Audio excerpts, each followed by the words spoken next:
Estás escuchando Solo de Noche con Osvaldo Quiroga.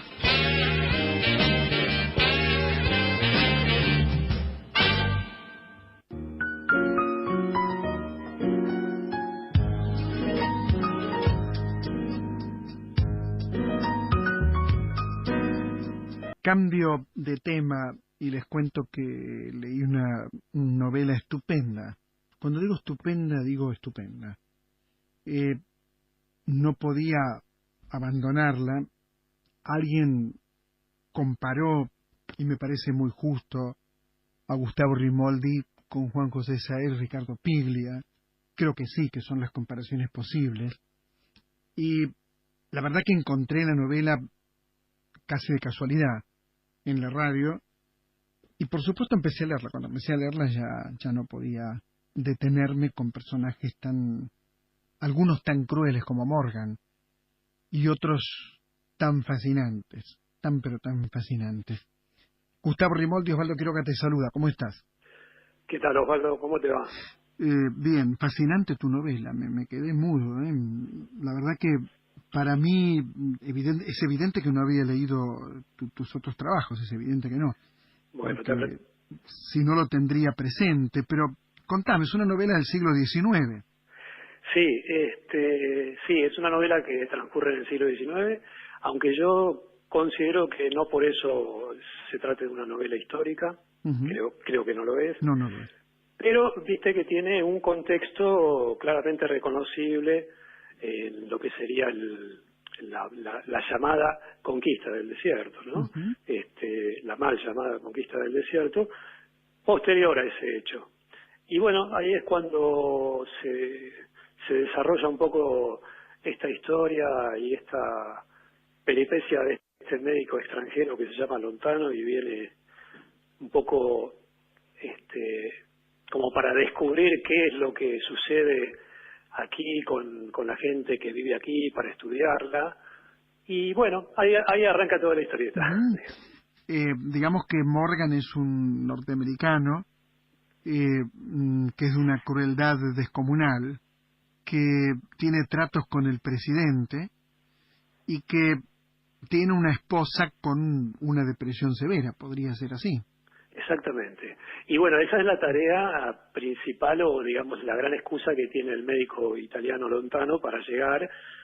Se instala en la estancia de Morgan para curar de esta melancolía profunda en la que está Emily, que es su esposa, y a partir de ahí, con esa excusa también, bueno, él está muy interesado en poder estudiar al resto de la población, ¿no?, de La Pampa, gente tan lejana a su tierra y que considera un objeto de estudio muy interesante. Y se encuentra con el viejo, que es un personaje fascinante, y también con un gaucho llamado Fierro, ¿no es cierto? No contemos todo, pero esto ocurre. Todo esto ocurre. Sí.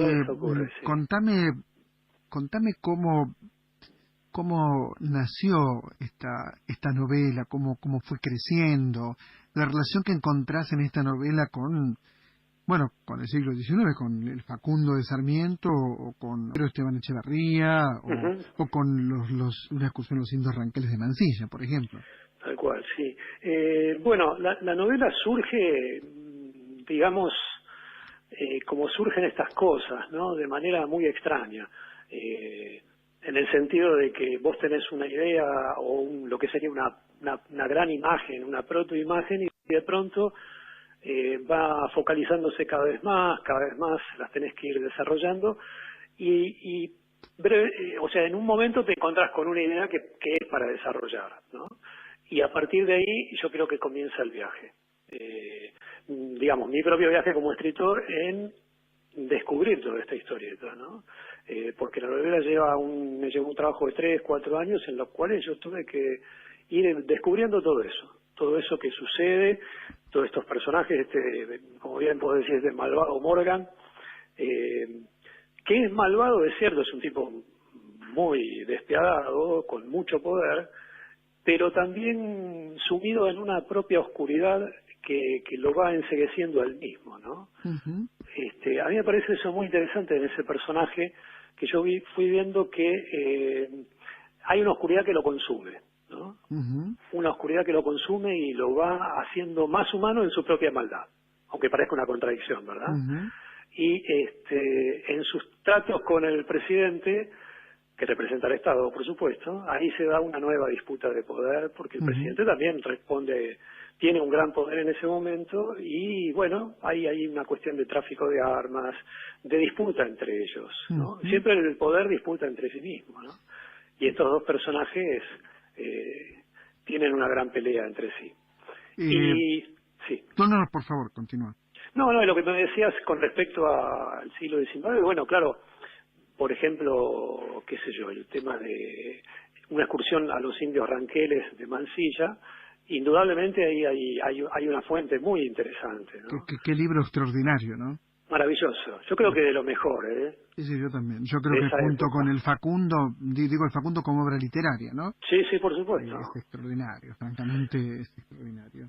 Te pregunto, mi amigo Sergio Holguín escribe en la contratapa y habla de una prosa tan tersa y bella, ¿no? Y yo creo que es así, creo que para mí un escritor no tiene mucho que ver con la anécdota, tiene que ver obviamente con la forma, con el cómo. Claro. Y acá, bueno, acá hay un escritor de primerísimo nivel. ¿Cómo has trabajado esta idea? ¿Cómo lográs esa prosa? ¿Cómo sentís que la fuiste logrando? Bueno, supongo que trabajándola. Creo que es bueno, es trabajo de muchos años, ¿no? Tratar de encontrar ese tono que uno está buscando en el texto y que de pronto ocurre, simplemente ocurre, aparece, se da a través de una búsqueda continua, y supongo que en un momento, como me decía un viejo amigo, en un momento uno simplemente suelta las riendas y las cosas aparecen, ¿no? Por supuesto, uno tiene que trabajar su propia competencia técnica, ir y venir, ¿no? En lo creativo siempre creo que se da esto.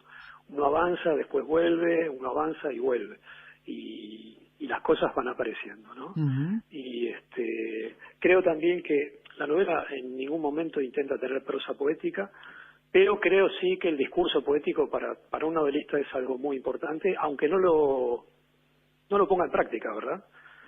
Simplemente por el hecho de transitarlo, de conocerlo. La poesía es un lenguaje que nos abre la cabeza permanentemente, como lo es la novela, ¿no? La novela también, toda buena novela es poética, sin duda.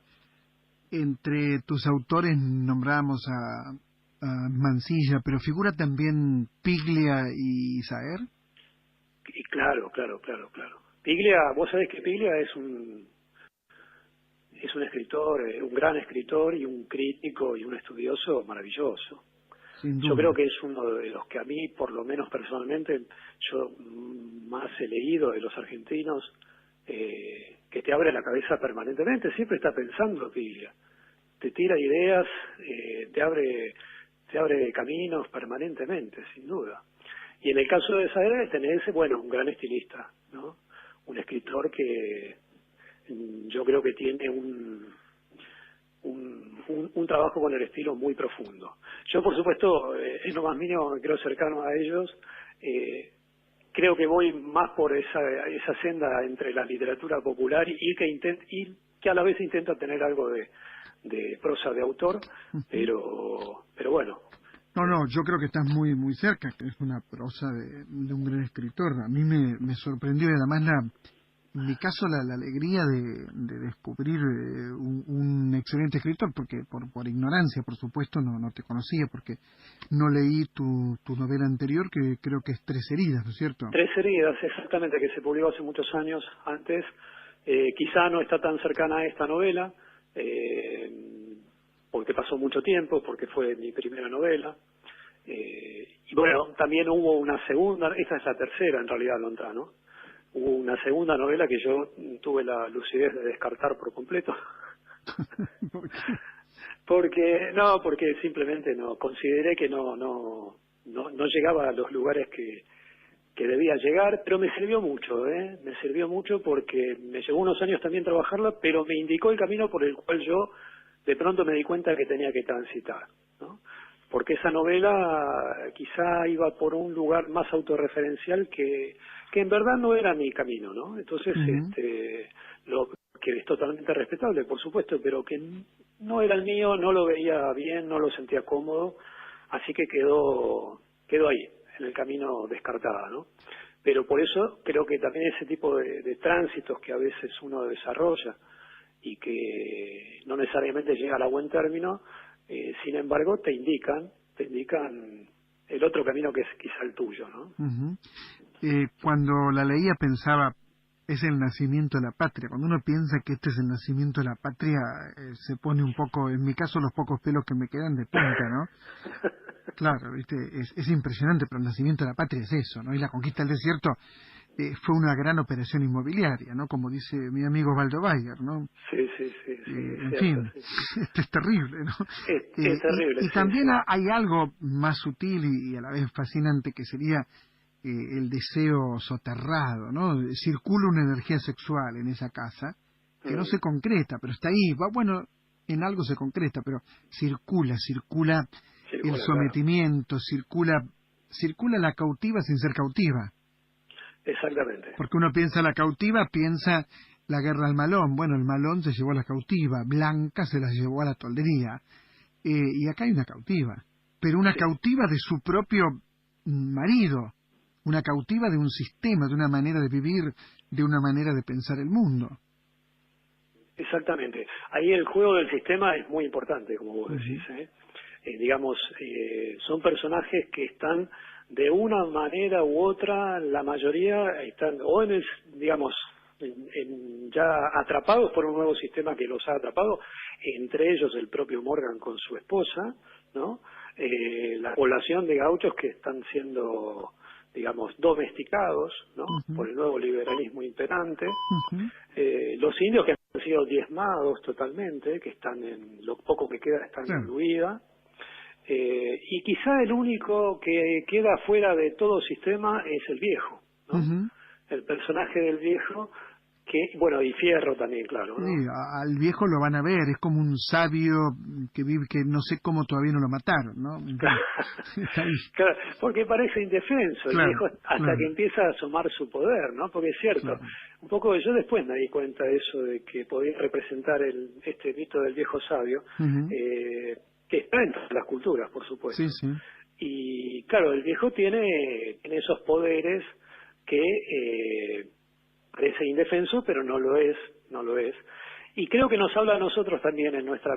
Yo creo que, bueno, todos los personajes nos hablan a nosotros, pero en particular el viejo nos habla en el sentido de que nos advierte que, bueno, él está fuera de nuestro sistema mental también, ¿no? Y que todos estamos un poquito ahí medio colgados del pincel, que en cualquier momento, como decía un viejo poema de Ungaretti, estamos como los soldados a punto de caer, ¿no? O sea, siempre estamos ahí al borde. Un gran poeta Ungaretti de italiano, ¿no?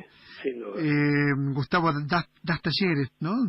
Tengo entendido. Sí, doy talleres, pero trabajo solamente con poesía, no trabajo con narrativa, lo cual genera ciertas contradicciones en el sentido de que alguna gente me pregunta cómo no escribo poesía y doy narrativa, o sea, no escribo poesía y no doy taller de narrativa, sino de poesía. Bueno, es así. Es decir, trabajás distintos autores. Sí, pero más que nada, o sea, lecturas de distintos autores y bueno, también de escritura, por supuesto, de poesía, ¿no? Es un género que me apasiona. Creo que para un ámbito de taller y de lectura, digamos, en verdad es muy rico y después te permite para quien quiera, por ejemplo, entrar en otros espacios, lo puede hacer perfectamente. Estoy leyendo un poeta español que se llama Antonio Gamoneda. Qué maravilla que es, ¿no? Me gusta mucho. ¿Te gusta mucho? Sí, Antonio Gamoneda me gusta mucho. Y de los chilenos me gusta Gonzalo Rojas. Ah, sí, claro. Gonzalo Rojas. Sí, me gusta más que el antipoeta, ¿no? ¿Cuál es el antipoeta? Muy conocido, famoso, chileno, ¿no? Sí, que él dice que hace antipoesías, ¿no? tengo que No lo recuerdo. Ah, bueno, es muy, muy conocido. Hace poco incluso vi un espectáculo de teatro que hizo Patricio Contreras, que le gusta mucho este poeta, candidato más de una vez a premios importantísimos. Ya me voy a acordar y bueno, no estarás al aire, pero me voy a acordar seguro. Lontano de Gustavo Rimoldi lo publicó Paradiso, está en las librerías, ¿no es cierto? Sí, está en las librerías, exactamente. Entonces, no, por favor, léanla porque a mí me atrapó, me mantuvo leyendo, no dormía casi por terminarla. Ahora se la pasé a mi mujer y está fascinada también, así que... Qué bueno, eso es muy bueno, que tenga... Sí. Que digamos que uno se entusiasme con un texto, ¿verdad? Exactamente, porque también hay una trama que no podés dejarla. Yo quería saber cómo iba a terminar, no lo voy a contar, pero quería saber cómo va a terminar esto. ¿La va a curar? Claro. Lontano la va a curar, no la va a curar. Utiliza métodos freudianos Lontano para mí, pero estaba como pendiente de qué es lo que hacía Lontano, ¿no? Claro. Y después pendiente del viejo, y después de aquel gaucho que aparecía, y bueno, y el peligro, y la frontera, la nada, el desierto, que es como un mar, ¿no? Como decía Sarmiento, como un mar. Te mando un gran abrazo y felicitaciones por Lontano, ¿eh? Bueno, yo igualmente te mando muchos saludos y te agradezco mucho la comunicación. No, por favor, hasta muy pronto, ¿eh? Muchas gracias. Gracias. Era Gustavo Rimoldi, autor de Lontano, hasta las 9 de la noche por Radio Cooperativa. Somos música, noticias, recuerdos y emociones. Noche y día compartimos ideas y reflexiones. No te imponemos un pensamiento, juntos lo construimos. Por eso no estás ahí, estás acá. Cooperativa. Se siente.